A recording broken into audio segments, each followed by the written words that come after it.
पूर्णमासी व्रत उद्यापन विधि। अनंतर माता यशोदा की पूर्णमासी व्रत के उद्यापन की विधि जानने की इच्छा जानकर श्री कृष्ण जी बोले, हे माता, मार्गशीर्ष, अगहन, माघ अथवा बैसाख की पूर्णमासी को व्रत आरंभ करना चाहिए और भादो या पौष को छोड़ देना चाहिए।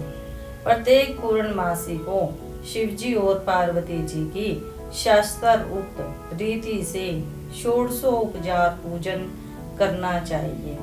आटे का एक दीपक बनाकर उसमें घी व बत्ती डालकर उनके आगे जलाएं। हर महीने एक एक दीपक बढ़ाते जाना चाहिए।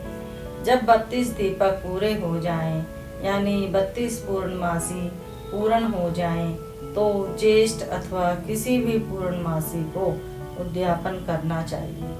चतुर्दशी के दिन निराहार रहकर उपवास करें। फिर रात्रि को मंडप बनाकर उसके बीचों बीच मिट्टी का एक कलश भर कर रखें। फिर उसे बांस के एक पत्थर से ढक दें। फिर उसे वस्त्र से आच्छादित कर दें। फिर उस पर यथाशक्ति सोने की एक उमा व महेश्वर की प्रतिमा स्थापित करें।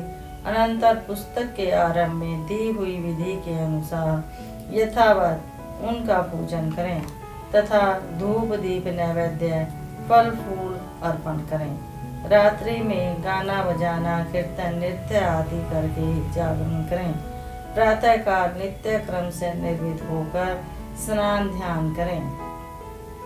अग्नि स्थापित करके तिल जौ चावल शर्करा घी तथा अन्य चंदन आदि सुगंधित द्रव्यों के संकल्प से ओम नमः शिवाय इस मंत्र से 108 बार आहुति दें।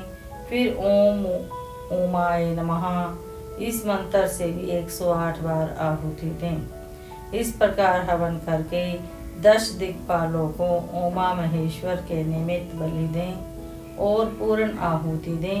अनंतर आरती करें। इसके पश्चात यथाशक्ति ब्राह्मणों को उनकी पत्नियों सहित भोजन कराएं। अपने कुटुंबियों सहित प्रसाद ग्रहण करें। मंत्रहीनम क्रियाहीनम भक्तिहीनम सुरेश्वरम यत् पूजितम मया देवम परिपूर्णम तदस्तु मे।